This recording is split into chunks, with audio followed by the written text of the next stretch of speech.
Hi friends, आपका स्वागत है प्रिलिमिनरी एग्जाम सीरीज में। इस सीरीज में हम बात कर रहे हैं 2012 से 2022 के बीच में पिछले 10 सालों में एचपीपीएससी के वेरियस एग्जाम में पूछे गए क्वेश्चंस की। इस सीरीज का ऑब्जेक्टिव है एस्पिरेंट्स को हेल्प करना उनकी तैयारियों में। ऐसे एस्पिरेंट जो तैयारी की शुरुआत करना चाहते हैं उनके लिए सीरीज ये डेफिनेटली बहुत ज़्यादा यूजफुल होने वाली है, ताकि उनको पता चल सके कि एग्जाम में किस तरह के क्वेश्चन पूछे गए हैं।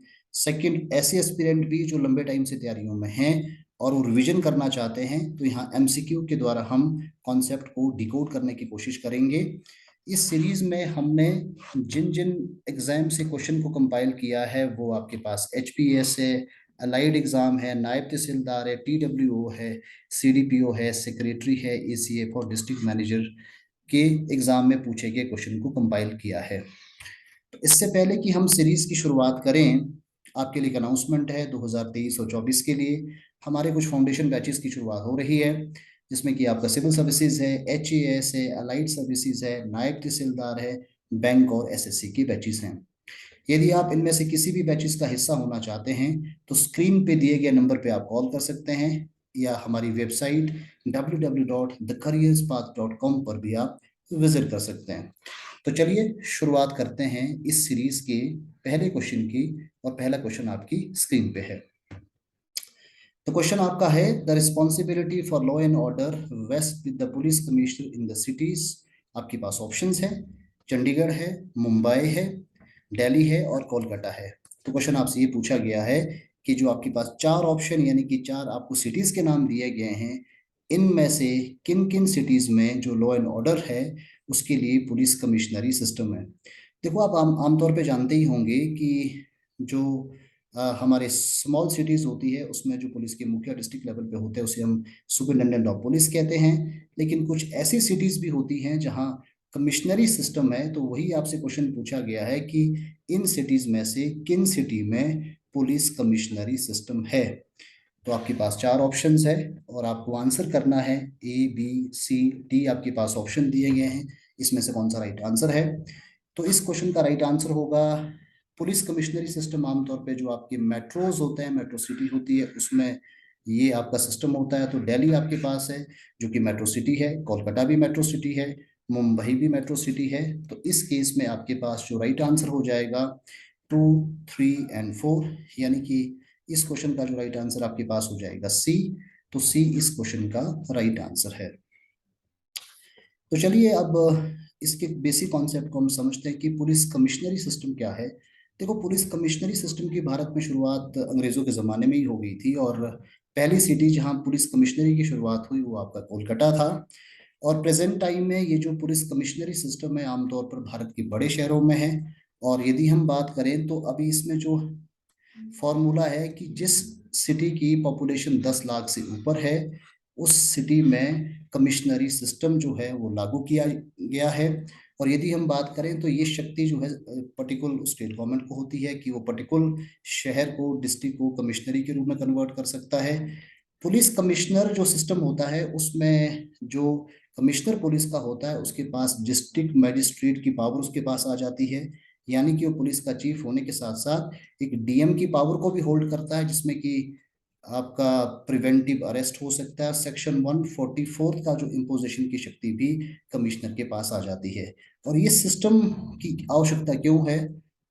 हमारे देश में जो अलग अलग पुलिस पे जो कमीशंस बने हैं उनकी रिपोर्ट में ये कहा गया है कि जो पुलिसिंग सिस्टम को और दुरुस्त करने के लिए कमिश्नरी सिस्टम जो है ज़्यादा रेलिवेंट है। इसके पीछे की वजह ये है कि अलग अलग जो स्टेक होल्डर होते हैं एडमिनिस्ट्रेशन और लॉ के, उनके बीच में बेटर कोऑर्डिनेशन हो सके, पहली वजह।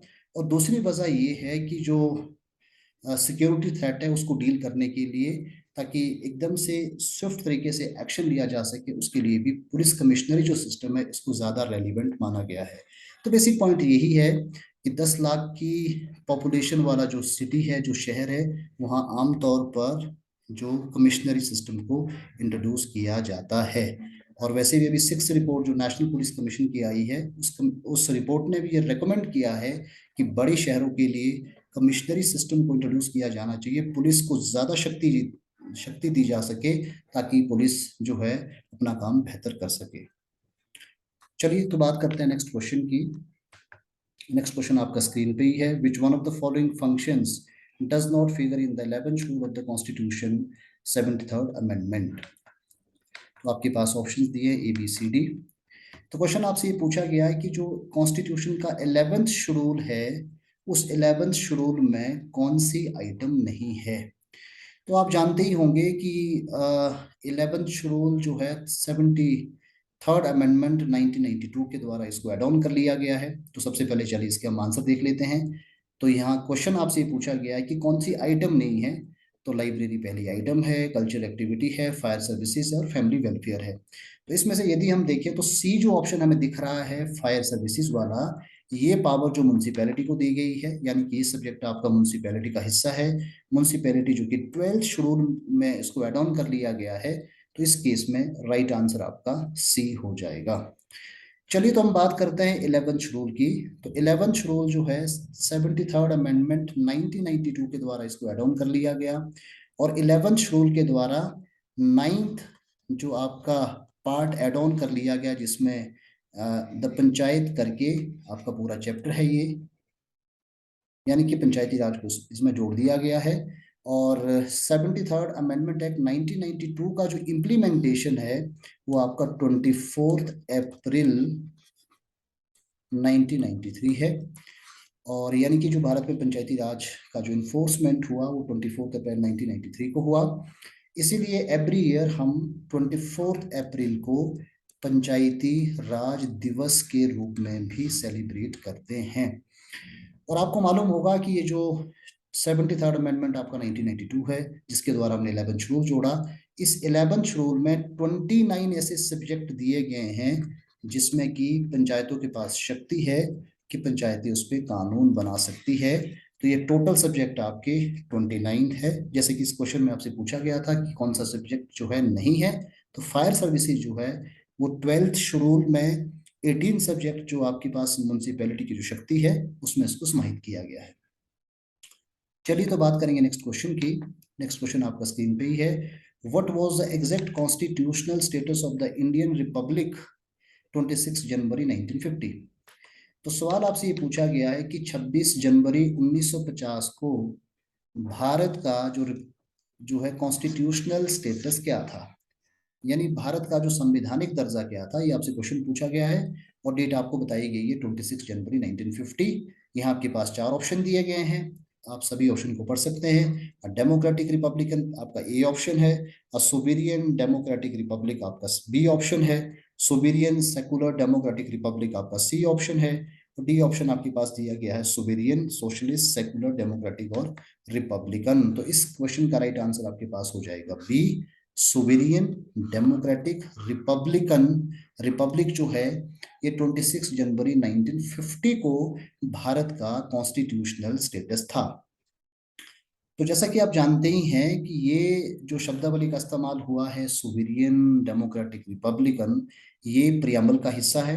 और आप जानते हैं कि प्रियम्बल जो है वो कॉन्स्टिट्यूशन का प्रीफेस है, जिसे हम हिंदी में प्रस्तावना भी कहते हैं। और ये प्रस्तावना का जो कॉन्सेप्ट है इसको हमने अमेरिकन कॉन्स्टिट्यूशन से इसको हमने अडॉप्ट किया है। और 26 जनवरी 1950 को सोवेरियन यानी कि हिंदी में सार्वभौमिक, डेमोक्रेटिक यानी कि लोकतांत्रिक, रिपब्लिक यानी कि गणतंत्र जो है हमने प्रियम्बल में इसको लिखा है।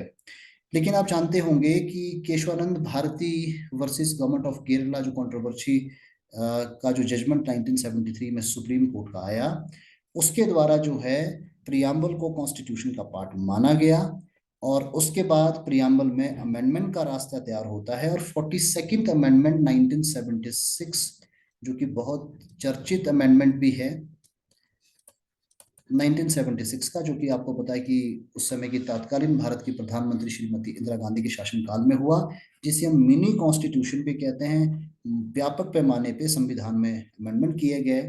तो उसी अमेंडमेंट एक्ट के द्वारा जो है प्रियम्बल में 3 नए शब्दों को जोड़ा गया, यानी कि सेकुलर, सोशलिस्ट और फ्रेटर्निटी 2 शब्दों को इसमें जोड़ा गया।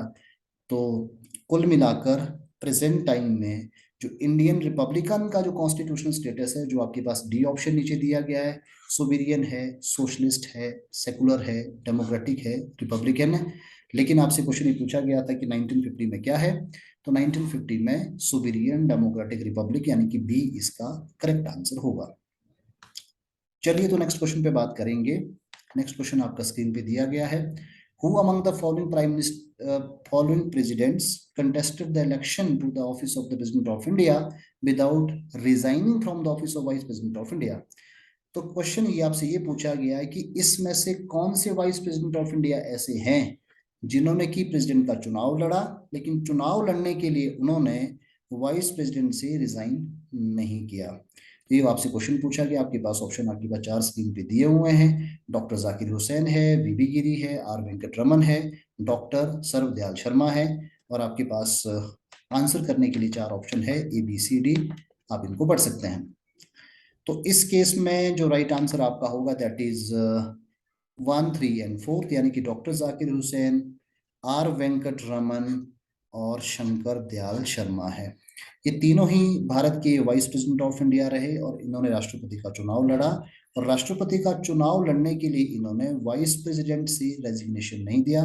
देखो, हमारे संविधान में व्यवस्था है कि जब आपको राष्ट्रपति का चुनाव लड़ना है, यदि कोई व्यक्ति उपराष्ट्रपति है, गवर्नर है या किसी और संवैधानिक पद पे है, तो राष्ट्रपति का चुनाव लड़ सकता है, लेकिन उसके लिए बाध्यकारी नहीं है कि राष्ट्रपति का चुनाव लड़ने के लिए वो जो वर्तमान उसका पद है उस पद से त्याग पत्र दे।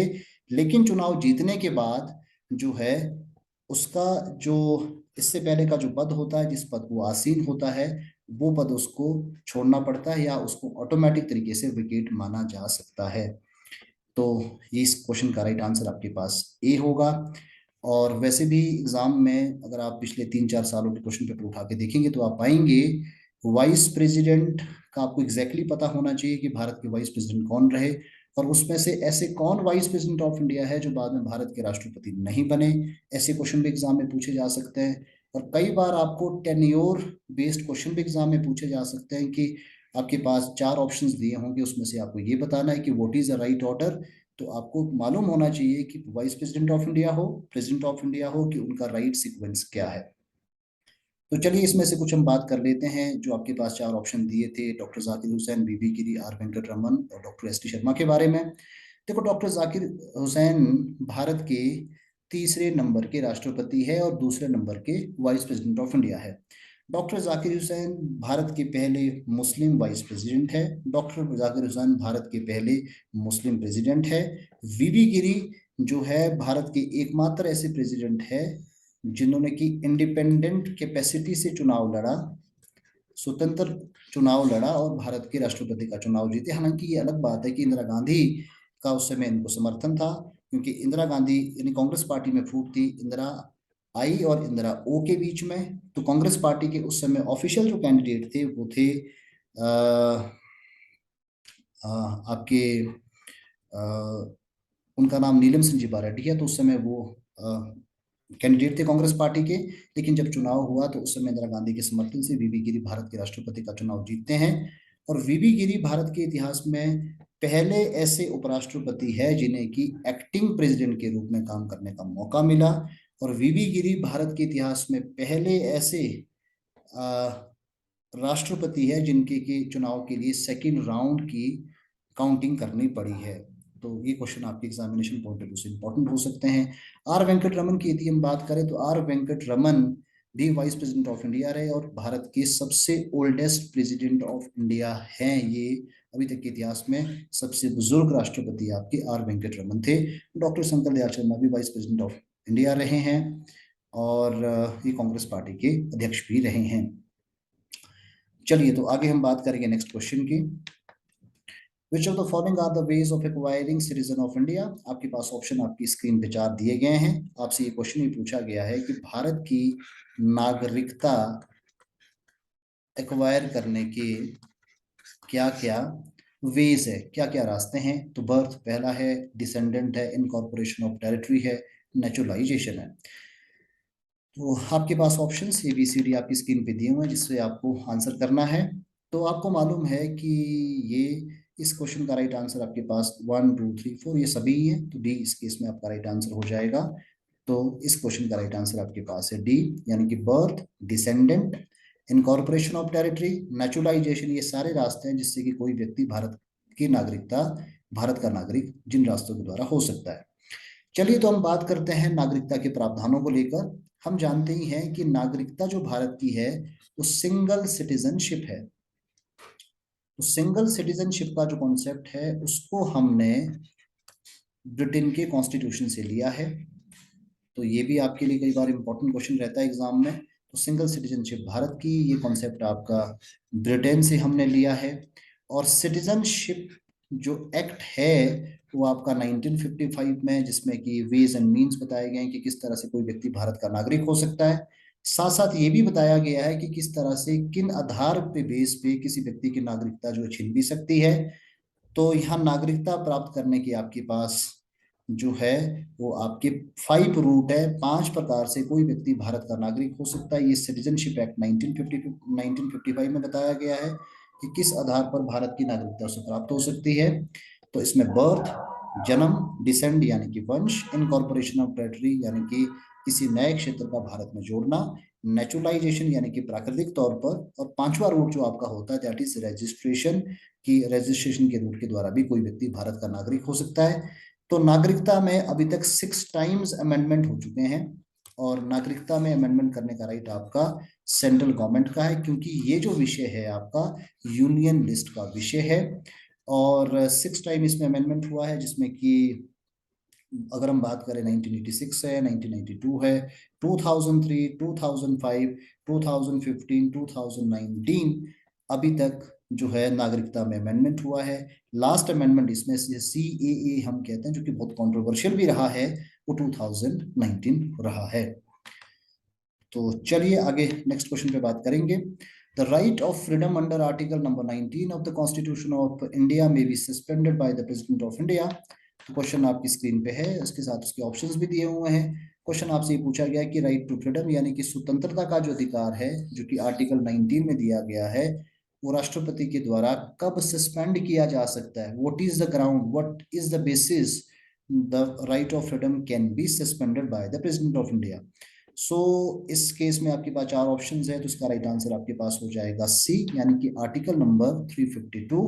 तो आर्टिकल 352 के तहत प्रेसिडेंट के पास ये पावर है कि राइट ऑफ फ्रीडम जो है उसको सस्पेंड किया जा सकता है। चलिए तो बात करते हैं कि आर्टिकल 352 क्या है और आर्टिकल 19 क्या कहता है। तो सबसे पहले हम बात करेंगे आर्टिकल 352 की। 352 जो आर्टिकल है वो आपका नेशनल इमरजेंसी है, यानी कि इमरजेंसी को डील करने वाला प्रोविजन है। तो ये इमरजेंसी है, यानी जिसे हम हिंदी में कह सकते हैं राष्ट्रीय आपातकाल। तो राष्ट्रीय आपातकाल का जो प्रावधान है आर्टिकल नंबर 352 में है।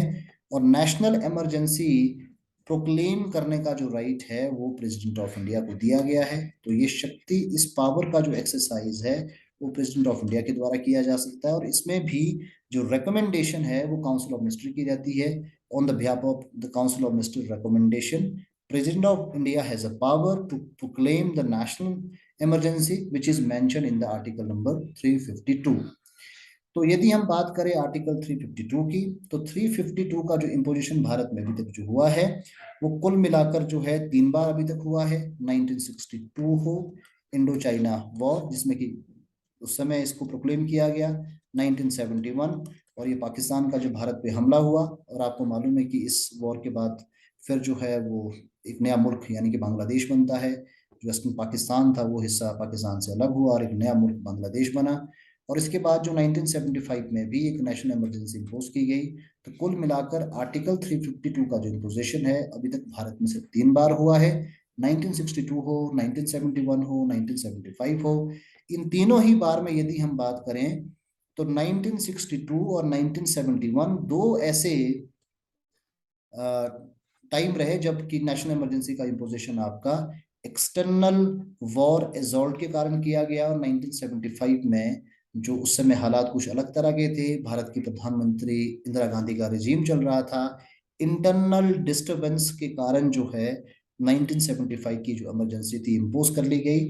तो इससे पहले कि हम इंटरनल डिस्टरबेंस को समझें, आइए बात करते हैं कि आर्टिकल 352 का इम्पोजिशन का क्या ग्राउंड रहता है। तो आर्टिकल 352 जिसे हम नेशनल इमरजेंसी कहते हैं, इसके इम्पोजिशन के 2 ग्राउंड होते हैं। या तो वॉर, एक्सटर्नल वॉर हो जाए, या आपका मिलिट्री रिवल्शन होता है, यानी कि वॉर हो गया। या आपका आंतरिक हमारी जो सैन्य विद्रोह हो गया, तो उस आधार पर जो आर्टिकल 3 जो 52 का इम्पोजिशन राष्ट्रपति के द्वारा काउंसिल ऑफ मिनिस्टर की रिकमेंडेशन के बेस पे इसको किया जा सकता है। लेकिन आपको मालूम होगा कि इंदिरा गांधी के रिजीम में 42nd अमेंडमेंट हुआ, तो यहाँ भी आपको 42nd अमेंडमेंट को समझना पड़ेगा। 42nd अमेंडमेंट हुआ, और वो जो अमेंडमेंट है वो 1976 का है।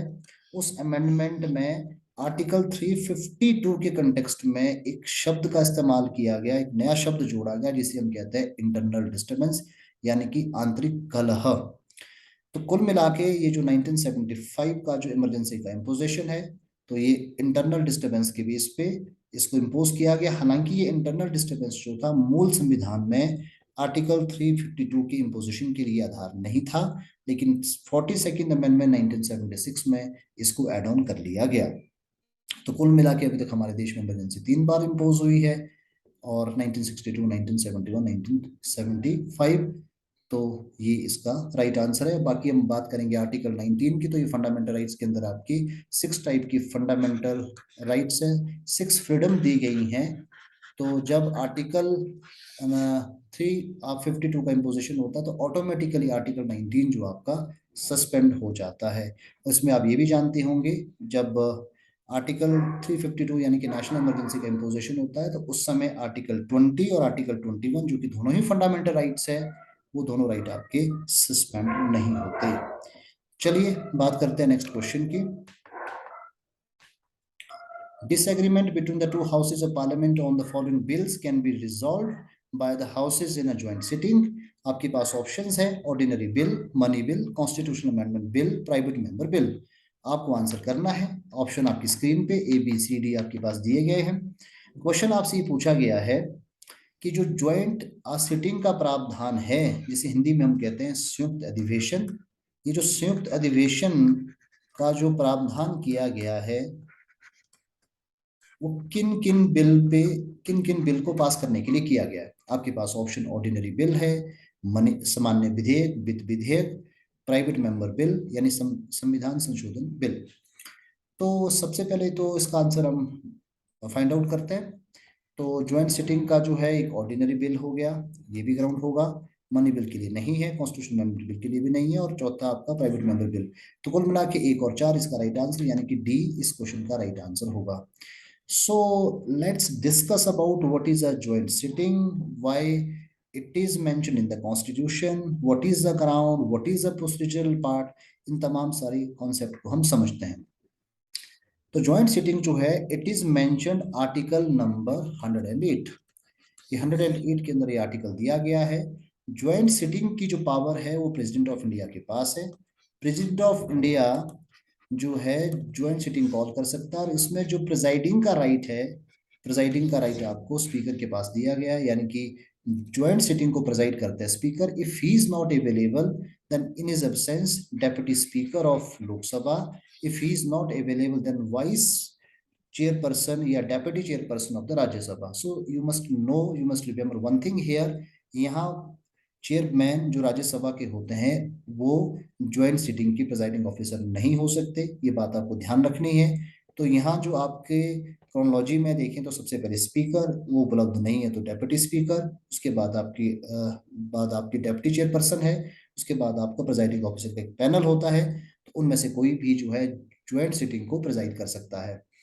अब हम बात करते हैं कि ज्वाइंट सिटिंग की आवश्यकता क्यों है। ज्वाइंट सिटिंग इसलिए कि यदि दोनों हाउसेस के बीच में डिसएग्रीमेंट हो जाए किसी बिल को लेकर, तो राष्ट्रपति के पास ये पावर है कि वो जो है दोनों हाउसेस की ज्वाइंट मीटिंग को कॉल कर सकता है। तो और ये जो आपका आर्टिकल नंबर 108 है, इसका जो इंटाइटलमेंट सिर्फ आपका private member bill, ordinary bill और फाइनेंशियल बिल के कंटेक्स्ट में, constitutional amendment bill must be pass by both houses separately. और कुछ ऐसे बिल होते हैं कॉन्स्टिट्यूशनल अमेंडमेंट बिल जिसके लिए हाफ ऑफ द स्टेट का एग्रीमेंट भी आपको चाहिए होता है। और मनी बिल के संदर्भ में भी आपका आर्टिकल 108 यानी कि ज्वाइंट सिटिंग का प्रावधान इसके लिए नहीं किया गया है। चलिए तो बात करते हैं नेक्स्ट क्वेश्चन की। Which of the following union territory do not have any representative in the राज्य सभा। आपके पास क्वेश्चन ये पूछा गया है कि किन किन यूनियन टेरिटरी का राज्यसभा में रिप्रेजेंटेशन नहीं है। आपके पास ऑप्शन दिल्ली, चंडीगढ़, दादरा नगर हवेली और लक्षद्वीप है। ABCD आपके पास ऑप्शन है जिसमें से कि आपको राइट आंसर बताना है। तो यूनियन टेरिटरी ऐसी कौन सी है जिनका की रिप्रेजेंटेशन राज्यसभा में नहीं है?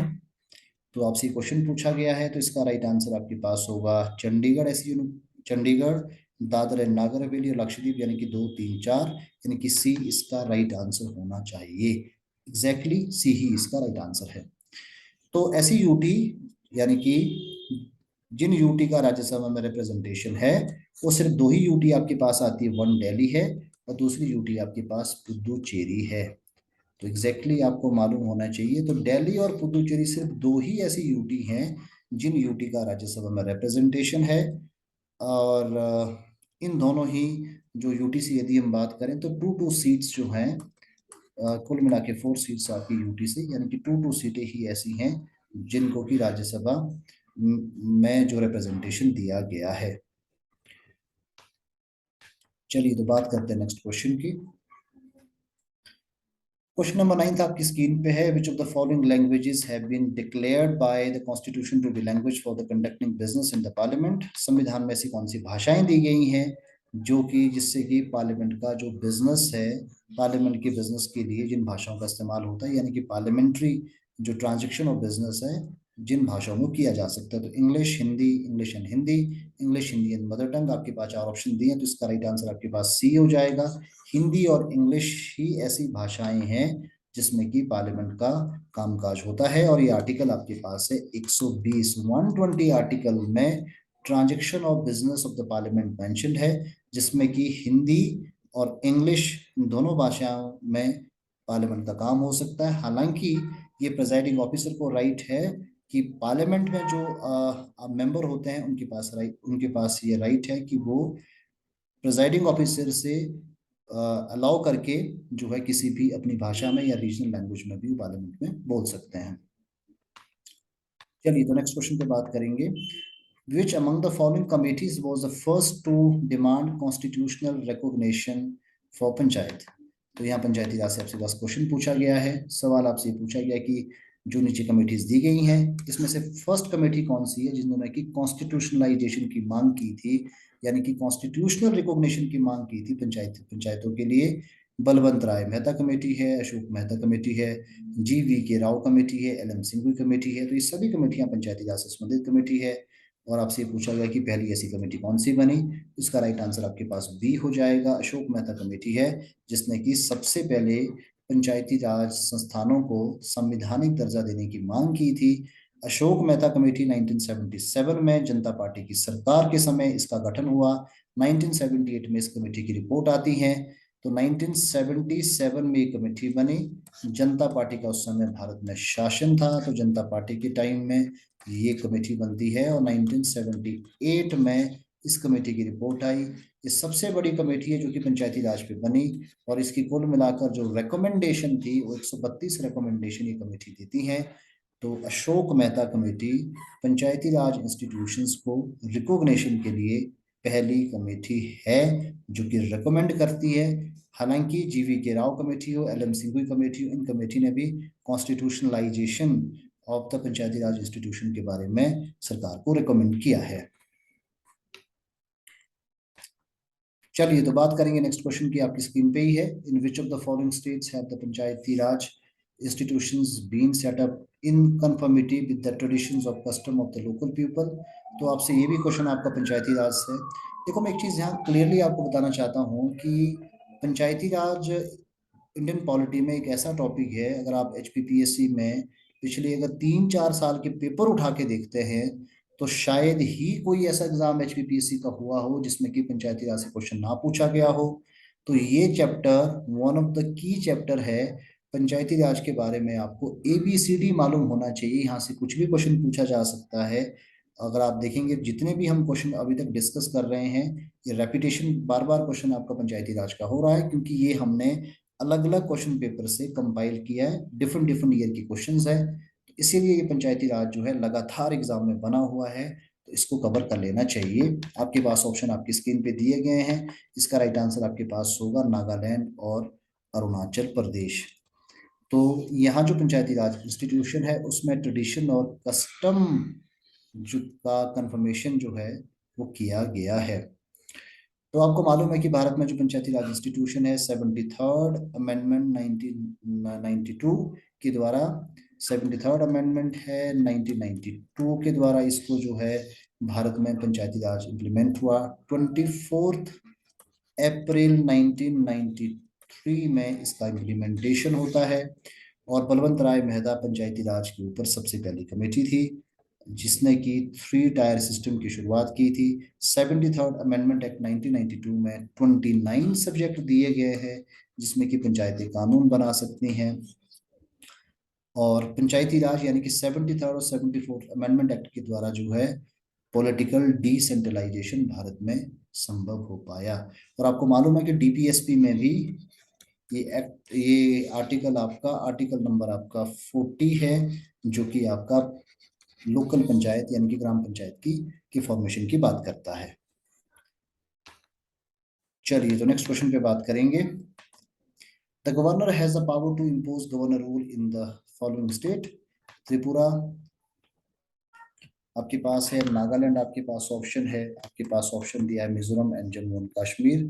तो आपके पास आपसे ये क्वेश्चन पूछा गया है कि ऐसी कौन सी जो स्टेट है जिसमें कि गवर्नर के पास शक्ति है गवर्नर रूल इम्पोज करने की। आई थिंक ये बस अब क्वेश्चन थोड़ा ओल्ड हो गया है क्योंकि इसका राइट आंसर तो जम्मू एंड कश्मीर है, लेकिन आर्टिकल 370 हैज बीन रिपील्ड, इसको रिपील्ड कर दिया गया है। तो अब ये question I think dead question है आज के टाइम में। लेकिन जम्मू एंड कश्मीर में गवर्नर के पास ये शक्ति थी कि वो जो है गवर्नर रूल इम्पोज कर सकता है। Which of the following pairs is not correctly matched. तो इसमें से कौन सा जो पेयर आपके पास करेक्टली मैच्ड नहीं है। आपके पेयर वाले क्वेश्चन भी एग्जाम में पूछे जाते हैं। यहाँ आप देखेंगे एक तरफ आपके पास थॉमस स्पीकर्स है, दूसरी पॉलिटिकल पार्टी दी गई है, पीए संगमा है, एचसी बालयोगी है, और मनोहर जोशी है, सोमनाथ चटर्जी है। यहाँ उनकी पार्टी का नाम है पीए संगमा कांग्रेस पार्टी है, जीएमसी बालयोगी जो है यहाँ से इसकी शुरुआत हो रही है। तो तेलुगु देशम पार्टी, ये आप इसको पूरा पढ़िए इस तरह से, तेलुगु देशम पार्टी है ये। मनोहर जोशी जो है बीजेपी है, और सोमनाथ चटर्जी है सीपीआईएम है। तो इसका ये मतलब है कि पॉलिटिकल पार्टीज के बारे में भी आपको पता होना चाहिए। वैसे भी पॉलिटिकल पार्टी का सिंबल आपके लिए बहुत इंपॉर्टेंट है, चाहे वो नेशनल पार्टी हो, और कई बार कुछ स्टेट पार्टी जो हाल ही में भी चुनाव में जीती हों उनके सिंबल भी आपको मालूम होने चाहिए। और उन पार्टी के प्रेसिडेंट कौन है वो भी एग्जाम में कई बार क्वेश्चन पूछा जा सकता है। और स्पीकर तो वैसे भी आपको पता होना चाहिए कि भारत में जितने भी स्पीकर रहे हैं उन वो स्पीकर किस पार्टी से बिलोंग करते हैं और उनका टेन्योर क्या रहा है। चलिए तो इस क्वेश्चन पे लौट आते हैं। पीए संगमा जी, एससी बालयोगी, मनोहर जोशी और सोमनाथ चटर्जी। तो आपसे पूछा गया है which is not correctly matched, यानी कि इसमें से तीन में से चार में से कोई तीन ऑप्शन आपकी बिल्कुल मैच करेंगे लेकिन कोई एक है जो मैच नहीं करता है। तो राइट आंसर आपका इसमें सी हो जाएगा। मनोहर जोशी जो कि शिवसेना से बिलोंग करते थे, और अटल बिहारी वाजपेयी की उस समय सरकार चल रही थी भारत में 2002 से 2004 के बीच में, वो उस समय स्पीकर रहते हैं लोकसभा के। तो राइट आंसर आपके पास इसमें सी होगा। पीए संगमा आप जानते हैं कि पहले कांग्रेस पार्टी के नेता थे, बाद में उन्होंने वो भी स्पीकर रहे भारत के, और पीए संगमा फिर कांग्रेस पार्टी से अलग होते हैं। एनपीपी नई पार्टी बनाते हैं 2012 में, नेशनल पीपल्स पार्टी। आपको पता है कि प्रेजेंट टाइम ये नेशनल पार्टी है। कोनार्ड संगमा मेघालय में इस पार्टी की अभी गवर्नमेंट चल रही है, सरकार चल रही है। और जीएमसी बालयोगी आपकी तेलुगु देशम पार्टी से संबंधित थे। सोमनाथ चटर्जी भी भारत में स्पीकर रहे हैं। कांग्रेस यूपी सरकार का जो पहला कार्यकाल था उसमें सोमनाथ चटर्जी जो है लोकसभा के स्पीकर थे।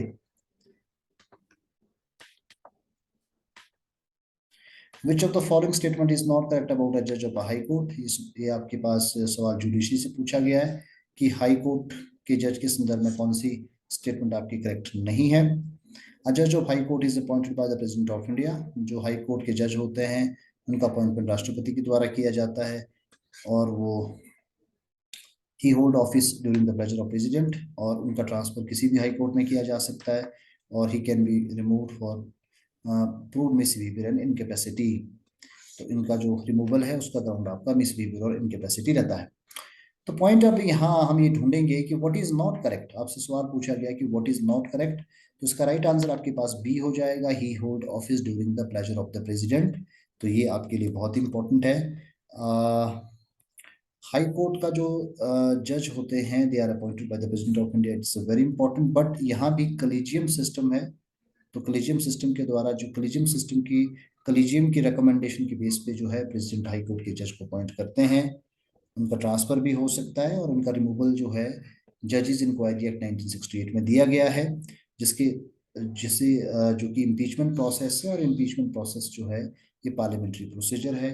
पार्लियामेंट में इस प्रोसेस की शुरुआत होती है।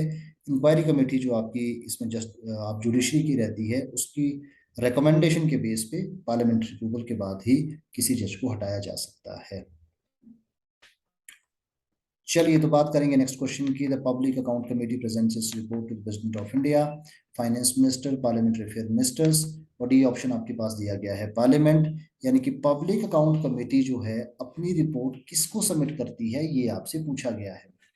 तो president of India, finance minister है, पार्लियामेंट्री अफेयर्स मिनिस्टर है, या आपके पास पार्लियामेंट है, या आपके पास ऑप्शंस दिए गए हैं। Public account committee report submit करती है पार्लियामेंट को, तो इसका राइट आंसर आपके पास डी हो जाएगा। Now talk about a public account committee. तो ये जो कमेटी है, ये कमेटी आपकी सेटअप हुई है 1921 में, और इसका बेस रहा है गवर्नमेंट ऑफ इंडिया एक्ट 1919। तो 1919 के एक्ट के बेस पे ये जो कमेटी पहली बार भारत में 1921 में सेटअप होती है, और फिर ये परमानेंट कमेटी है, जिसे हम कहते हैं स्टैंडिंग कमेटी है ये। और इस कमेटी में टोटल मेंबर आपके 22 होते हैं, 15 लोकसभा से और 7 आपके राज्यसभा से होते हैं। एवरी ईयर जो इसके मेंबर का इलेक्शन होता है, और स्पीकर के पास राइट है इस कमेटी के मेंबर का अपॉइंटमेंट का। एंड और इस कमेटी के जो चेयरपर्सन है वो कस्टमररी हमेशा आपके एलओपी होते हैं, यानी कि लीडर ऑफ अपोजिशन ही होते हैं, जो कि आपके लोकसभा के होते हैं। अब ये कमेटी बहुत इंपॉर्टेंट कमेटी है, क्योंकि यही कमेटी है जो कि कैग की रिपोर्ट को एग्जामिन करती है, और इस कमेटी की जो आपकी रिकमेंडेशन, इस कमेटी में जो भी स्क्रूटनी होती है उसके बेस पे पार्लियामेंट में डिबेट होती है। और वैसे भी आप जानते हैं कि कमेटीज में सबसे बड़ी जो कमेटी पार्लियामेंट्री कमेटी है, वो कमेटी आपकी एस्टीमेट्स कमेटी है। तो ये भी कई बार एग्जाम में क्वेश्चन पूछा जाता है कि सबसे बड़ी कमेटी कौन है, तो एस्टीमेट्स कमेटी है जी। नेक्स्ट क्वेश्चन आप देखेंगे, under the constitution of India the power to issue a writ of habeas corpus is vested in district courts, high court only, supreme court only, both the high court and the supreme court. तो question आपसे ये पूछा गया है कि जो habeas corpus writ है उसके तहत पावर किसको दी गई है। आपके पास ऑप्शन में से इसका राइट आंसर होगा दोनों कोर्ट के पास ये पावर है, चाहे सुप्रीम कोर्ट है चाहे हाई कोर्ट है, तो इसका राइट आंसर आपके पास हो जाएगा डी। आपको पता है कि हमारे कॉन्स्टिट्यूशन में 5 टाइप की रिट है। सबसे पहले तो हैबिस कॉर्पस यहाँ दी है।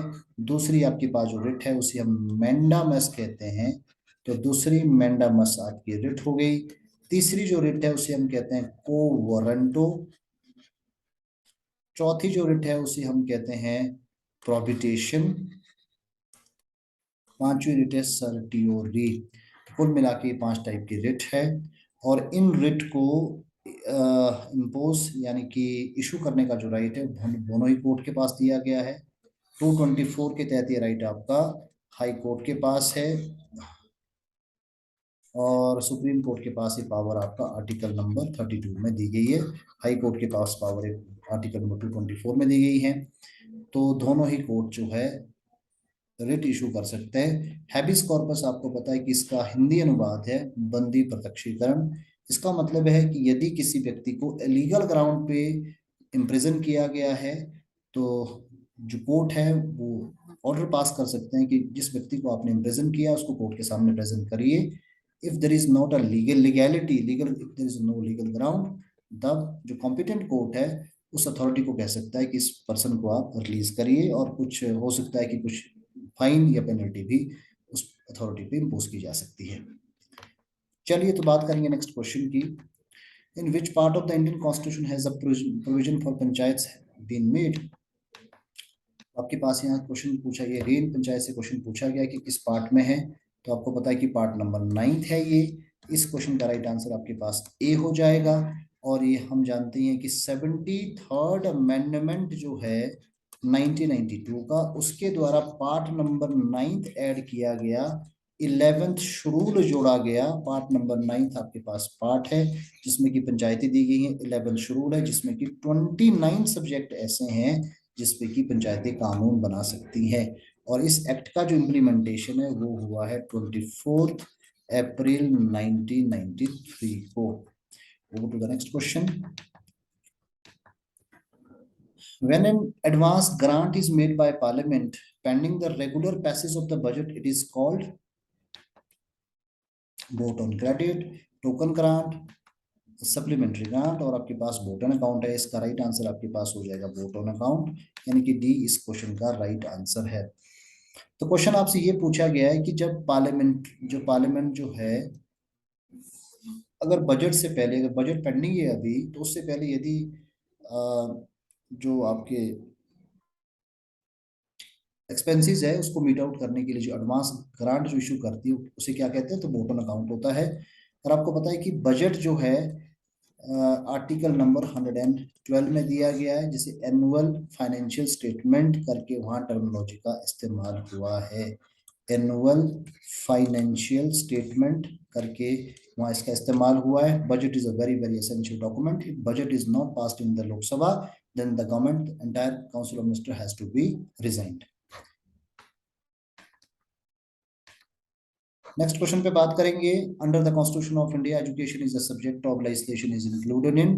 क्वेश्चन आपसे ये पूछा गया है, आपके 4 ऑप्शन दिए गए हैं कि जो एजुकेशन है वो किस सूची विषय का, कौन सी सूची का ये विषय है। आपके पास, आपको पता है कि 7th शेड्यूल जो हमारे कॉन्स्टिट्यूशन का है, 7th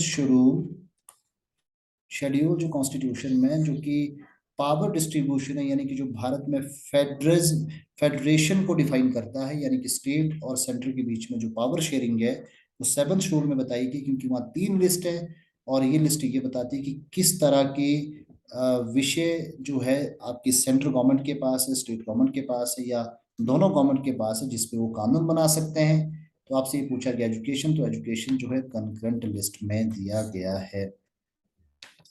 Move to the next question. Which one of the following is no longer a source of income of urban local bodies in Punjab, Haryana and Himachal? तो आपसे एग्जाम में क्वेश्चन पूछा गया है कि इसमें से अब इनकम का सोर्स लोकल बॉडी का क्या नहीं है पंजाब, हरियाणा और हिमाचल प्रदेश में। हाउस टैक्स आपको पता है कि it is imposed by the municipality. Toll tax भी म्युनिसिपैलिटी के द्वारा इम्पोज किया जाता है, और अलग अलग हेड पे फीस भी म्युनिसिपैलिटी के द्वारा ही चार्ज की जाती है। तो आपसे ये पूछा गया है कि what is not a source of urban local bodies, तो इसमें राइट आपके पास ऑप्शन बचता है लास्ट डी ही। तो ऑक्ट्रॉय है जो कि म्युनिसिपैलिटी का इनकम का सोर्स नहीं है। अगेन 74th अमेंडमेंट जो है कॉन्स्टिट्यूशन का, वो इंपावर करता है म्युनिसिपैलिटी को कि 18th सब्जेक्ट है जिसपे कि म्युनिसिपैलिटी कानून बना सकती है। नेक्स्ट क्वेश्चन पे बात करेंगे। 10th schedule added to the constitution of India by the 52nd amendment relates to anti defection law, land reforms, Panchayati Raj, languages. तो 10th शेड्यूल आपके पास एंटी डिफेक्शन लॉ है, इसका राइट आंसर आपके पास यही हो गया। 10th शेड्यूल आपको पता है कि 10वीं अनुसूची जो है, जो कि कॉन्स्टिट्यूशन में जोड़ी गई है 52nd अमेंडमेंट एक्ट 1985 के द्वारा। उस समय भारत के जो प्रधानमंत्री श्री राजीव गांधी जी थे, राजीव गांधी का रजीम है, उसके द्वारा एंटी डिफेक्शन लॉ जोड़ दिया गया। एंटी डिफेक्शन का मतलब होता है कि जो व्यक्ति जिस पार्टी के टिकट पे या इंडिपेंडेंट अगर वो चुनाव जीत के आया है, तो उसके बाद चुनाव जीतने के बाद वो अपनी पार्टी को चेंज नहीं कर सकता। लेकिन एंटी डिफेक्शन लॉ अगर पार्टी 2/3 से स्प्लिट हो गई है तो उस पर ये लागू नहीं होता। एंटी डिफेक्शन लॉ एक बहुत क्रांतिकारी कदम है। आपको पता है कि पहले जो आपकी जो गवर्नमेंट्स थी, चाहे सेंट्रल लेवल हो, स्टेट लेवल हो, उसमें हॉर्स ट्रेडिंग बहुत होता था गवर्नमेंट फॉर्मेशन के लिए। तो ये एंटी डिफेक्शन लॉ जो है 52nd अमेंडमेंट एक्ट 1985 के द्वारा इसको जोड़ दिया गया। चलिए, तो नेक्स्ट क्वेश्चन पे बात करेंगे। यहाँ आपके पास लिस्ट 1 एंड 2 दी गई है। ऐसे क्वेश्चन भी एग्जाम में बहुत बार पूछे जाते हैं। लिस्ट 1 में आप देखेंगे तो यहाँ बोरोइंग फीचर है, और यहाँ आपके पास सोर्स दिया गया है, प्रिविलेज ऑफ पार्लियामेंट है, रेसिड्यूसरी पावर है, directive principle of state policy, judicial review है। यहाँ आप देखेंगे तो ये सारे के सारे आपके सोर्सेज है कि इसको कहाँ से जो बोरो किया गया है। तो चलिए बात करेंगे प्रिविलेज ऑफ पार्लियामेंट जो है, ये ब्रिटेन का कॉन्सेप्ट है, क्योंकि पार्लियामेंट्री जो पूरा सेटअप हमने भारत में अडॉप्ट किया है वो हमने ब्रिटेन के कॉन्स्टिट्यूशन से इसको हमने बोरो किया है। रेसिड्यूसरी जो पावर है वो आपकी सेंटर के पास होती है, वो कैनेडियन कॉन्स्टिट्यूशन जिसको हमने लिया है। डीपीएसपी का जो कॉन्सेप्ट इसको हमने आयरलैंड से लिया है। जुडिशियल रिव्यू हमने अमेरिकन कॉन्स्टिट्यूशन से लिया है। तो आई होप इसका आपको राइट आंसर मिल गया होगा। And here is one more thing, sources और बोरिंग फीचर वाले जो क्वेश्चन है एग्जाम में बहुत बार पूछे जाते हैं। जब भी आप एग्जाम की तैयारी करें जिस पे आप बहुत अच्छे तरीके से मेहनत करें, क्योंकि ये फैक्चुअल पार्ट है, यहाँ से एग्जाम में क्वेश्चन जरूर पूछा जाएगा। बात करते हैं नेक्स्ट क्वेश्चन की। For which of the following functions was V A Shunglu committee constituted. ये शुंगलू कमेटी जो है किस फंक्शन के लिए कॉन्स्टिट्यूट की गई थी? तो आपको पता है कि कॉमनवेल्थ गेम जो भारत में हुए उसमें फाइनेंशियल इरेगुलरिटीज के लिए वी शुंगलू कमेटी को कॉन्स्टिट्यूट किया गया था। तो इसका राइट आंसर आपके पास हो जाएगा डी ऑप्शन। नेक्स्ट क्वेश्चन है, who among the following was the speaker of the first Lok Sabha. Bharat में लोकसभा के फर्स्ट स्पीकर कौन थे? सरदार गुरमुख निहाल सिंह है, जीबी मावलकर है, एस अयंगर है, और बलराम जाखड़ है। तो इसका राइट आंसर आपके पास जीबी मावलकर होगा। तो भारत के पहले लोकसभा के स्पीकर आपके जीबी मावलकर है। आपको पता है कि भारत की पहली लोकसभा बनती है 1952 में। भारत में पहली बार लोकसभा गठन 1952 में हुआ और उसके पहले स्पीकर बनते हैं जीबी मावलकर। तो एग्जाम में जाने से पहले आपको स्पीकर के सारे नाम आपको मालूम होने चाहिए। प्रेजेंट टाइम में ओम बिरला जो है अभी वर्तमान लोकसभा के स्पीकर है। बात करेंगे नेक्स्ट क्वेश्चन की, विच of the following schedule of Indian constitutions provision regarding disqualification of MP MLAs on the ground of defection. कौन सा शेड्यूल है? तो ये क्वेश्चन भी रिपीट हो गया है। तो शेड्यूल आपका है 10th शेड्यूल। 10th शेड्यूल के द्वारा जो है एंटी डिफेक्शन को एड ऑन कर लिया गया है, और ये 52nd अमेंडमेंट हुआ है कॉन्स्टिट्यूशन में, जो कि आपका 1985 में हुआ। इसके द्वारा जो है एंटी डिफेक्शन यानी कि डिफेक्शन को रोक दिया गया है कि जिस भी पार्टी से व्यक्ति जीत के आता है या इंडिपेंडेंट जीत के आता है तो चुनाव जीतने के बाद वो दूसरी पार्टी को ज्वाइन नहीं कर सकता। लेकिन यदि 2/3 की मेजोरिटी के साथ पार्टी में स्प्लिट होता है तो ऐसा मामला जो है एंटी डिफेक्शन के दायरे में नहीं आता। This is very very important. और एंटी डिफेक्शन जो आपका है ये सब्जेक्ट टू जुडिशियल रिव्यू भी है, और इस केस में जो पावर है वो प्रिजाइडिंग ऑफिसर के पास दी गई है कि इन 10th शेड्यूल के बेस पे जो डिस्क्वालिफिकेशन है ये पावर आपकी प्रिजाइडिंग ऑफिसर के पास है। In terms of parliament, in terms of assembly, यहाँ भी ये जो आपकी पावर है ये असेंबली की प्रिजाइडिंग ऑफिसर को दी गई है। Over to the next question, which of the following is not correctly matched. आपके पास तेलुगु देशम पार्टी आंध्र प्रदेश है, national conference Jammu and Kashmir है, एआईडीएमके है तमिलनाडु है, बीजू जनता दल बिहार है। तो जैसे मैं पहले भी कह रहा था कि पार्टी और पार्टी सिंबल्स, पार्टी और उनके नेशनल प्रेसिडेंट, और पार्टी और उनका प्रेजेंस, नेशनल पार्टी उनके सिंबल, नेशनल पार्टी का रिकॉग्निशन, ऐसे क्वेश्चन एग्जाम में बहुत बार पूछे जाते हैं। तो आपको एग्जाम में जाने से पहले ऐसे क्वेश्चन बिल्कुल तैयार कर लेने चाहिए। यहाँ से ये पूछा गया कि चार ऑप्शन में से कौन सा करेक्टली मैच नहीं है। तो तेलुगु देशम पार्टी आंध्र प्रदेश में ये बिल्कुल सही है। National conference Jammu and Kashmir Farooq Abdullah की ये पार्टी है, तो ये भी बिल्कुल सही है। एआईएडीएम की तमिलनाडु में इस पार्टी का पेनिट्रेशन है, ये भी सही है, और वहाँ प्रेजेंट टाइम उनकी गवर्नमेंट भी चल रही है। बीजू जनता दल जो है ये आपका उड़ीसा में है। बीजू जनता दल की ही वर्तमान में उड़ीसा में सरकार है। नवीन पटनायक इस पार्टी से उड़ीसा के मुख्यमंत्री है। तो राइट आंसर इस केस में आपका हो जाएगा डी।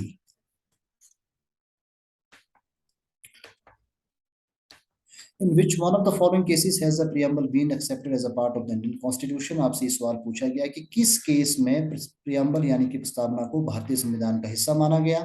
एक गोलन केस है, केशवरंद भारती केस है, गोलकनाथ केस है, मिनर्वा केस, मिल्स केस है। तो ये चारों ही केसेस आपके बहुत इंपॉर्टेंट है। इन चारों ही केसेस में लैंडमार्क जजमेंट सुप्रीम कोर्ट के आए हैं, लेकिन सबसे क्रूशियल जिससे कि केशवरंद भारती केस है, तो यही इसका राइट आंसर भी होगा, जो कि आपका बी है। 1973 में ये सुप्रीम कोर्ट का इसमें वर्डिक्ट आया, जजमेंट आया, मैंडेट इसमें आता है, जिसमें कि सुप्रीम कोर्ट जो है बेसिक फीचर्स ऑफ कॉन्स्टिट्यूशन की थ्योरी देता है कि यानी कि पार्लियामेंट जो है संविधान के मूलभूत ढांचा, आधारभूत जो ढांचा है आइडेंटिफाई करता है कि इसको डिस्ट्रॉय नहीं कर सकते। इसी जजमेंट के बाद जो है पार्लियामेंट की जो शक्ति है अमेंडमेंट की, वो लिमिटेड हो गई है। तो ये बहुत इंपॉर्टेंट आपका जजमेंट है जो कि आपका 1973 का है। और इसी जजमेंट के बाद प्रियम्बल में अमेंडमेंट पॉसिबल हो पाया। हम जानते हैं कि प्रियम्बल में भी एक ही बार अमेंडमेंट हुआ है, जो कि 42nd अमेंडमेंट आपका 1976 है। उसके द्वारा 3 शब्दों को प्रियम्बल में जोड़ा गया है, सेकुलर, सोशलिस्ट और इसके अलावा आपका फ्रेटर्निटी शब्द को जोड़ा गया है। चलिए तो बात करेंगे नेक्स्ट क्वेश्चन की। Under the constitution of India who is the guardian of fundamental rights. सवाल आपसे पूछा गया है कि संविधान के तहत मौलिक अधिकारों का संरक्षक कौन है। तो इस केस में राइट आंसर आपके पास हो जाएगा जुडिशरी। तो गार्डियन आपका सुप्रीम कोर्ट है, लेकिन फंडामेंटल राइट्स का जो इन्फोर्समेंट है इसमें शक्ति दोनों कोर्ट के पास है। 224 ये शक्ति आपके पास हाई कोर्ट के पास भी, और ये शक्ति आपके पास सुप्रीम कोर्ट के पास भी दी गई है। फंडामेंटल राइट आपको मालूम है कि पार्ट नंबर 3 है कॉन्स्टिट्यूशन का, जिसे मैग्ना कार्टा भी कहते हैं। और इसके द्वारा पॉलिटिकल डेमोक्रेसी को होल्ड किया गया है। और फंडामेंटल राइट्स का जो प्रोविजन है इसको हमने अमेरिकन कॉन्स्टिट्यूशन से लिया। तो ये था आपका part number 2। Part number 3 Indian polity का बहुत जल्दी आपके सामने आएगा। आपको हमारा प्रयास कैसा लग रहा है हमें जरूर बताइए। हमारे चैनल को सब्सक्राइब करिए। यदि आप किसी भी एग्जाम की तैयारी कर रहे हैं तो आप हम हमसे अगर मतलब हमारा सहयोग चाहते हैं तो आप हमें फ़ोन कर सकते हैं, हमें मेल कर सकते हैं, और आप आके इंस्टीट्यूट में हमसे मिल सकते हैं। आज इतना ही। Thank you very much.